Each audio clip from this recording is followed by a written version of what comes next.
எங்கள் வீட்டில் எப்போவுமே தக்காளி பிரியாணி தான் செய்வோம். அது எப்படி செய்யலான்னு பார்க்கலாமா? அதுக்கு அடுப்பில் பேன் வச்சுக்கோங்க. பேன் சூடானதையும் 3/4 டம்ளர் எண்ணெய் எடுத்துக்கிறேன். 100 ml எண்ணெய், தேங்காய் எண்ணெய், கடலெண்ணெய், நல்லெண்ணெய், நெய் எல்லாமே ஈக்குவல் குவான்டிட்டியில் எடுத்திருக்கேன். எண்ணெய் சூடானதையும் கொஞ்சமாக பட்டை, 2 கிராம்பு, 2 ஏலக்காய் சேர்த்திக்கிறேன். 4 டம்ளர் பிரியாணிக்கு உண்டான குவான்டிட்டி சொல்கிறேன்.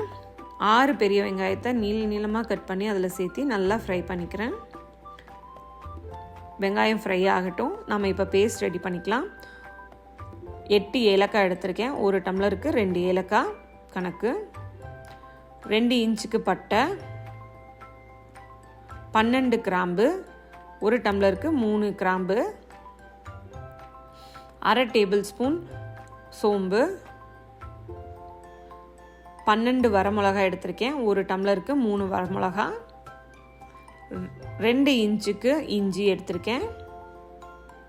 12 பல்லு பூண்டு, 1 டம்ளருக்கு 3 பூண்டு கணக்கு. கருகாப்பில் தலை, கொத்தமல்லி தலை, புதினா தலை, இது எல்லாமே சேர்த்து 1 கை எடுத்திருக்கேன். எல்லாத்தையும் கிரைண்ட் பண்ணிக்கோங்க. இப்போ பாருங்கள், நல்லா வெங்காயம் வணங்கிடுச்சு. இப்போ 1 கை அளவுக்கு கொத்தமல்லி தலை, 2 கொத்து கருகாப்பில் தலை, கொஞ்சமாக புதினா தலை, இது எல்லாத்தையும் நல்லா ஃப்ரை பண்ணுங்கள். இது ஃப்ரை ஆனதையும் நம்ம தக்காளி சேர்த்திக்கலாம். 5 தக்காளியை சின்னதாக கட் பண்ணி அதில் சேர்த்திக்கிறேன். நல்லா மைய வணங்கணும். மூடி போட்டு ஒரு 5 நிமிஷம் விட்டுருங்க. பாருங்கள், நல்லா வணங்கிடுச்சு. வணங்கினதுக்கப்புறம் நம்ம அரைச்சி வச்சுருக்க அந்த பேஸ்ட்டை அதில் சேர்த்து நல்லா வணக்கணும். எண்ணெய் வெளியில் வர அளவுக்கு நல்லா வணங்கணும். 5 to 10 minutes ஆகும். நல்லா வணங்கினதுக்கப்புறம் இப்போ நான் தேங்காய் பால் சேர்த்திக்கிறேன். நான் 3 டம்ளர் தேங்காய் பால் எடுத்திருக்கேன். 4 டம்ளர் ரைஸ்க்கு. 4 டம்ளர் ரைஸ்க்கு 8 டம்ளர் தண்ணி வேணும். 3 டம்ளர் தேங்காய் பால் சேர்த்தியாச்சு. இப்போ மீதி 5 டம்ளர் தண்ணி ஊற்றிக்கலாம்.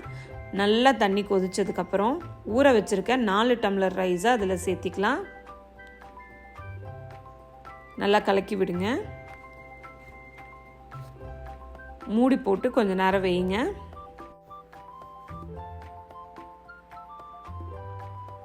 பாருங்கள், 10 நிமிஷம் கழிச்சு நல்லா தண்ணி சுண்டிடுச்சு.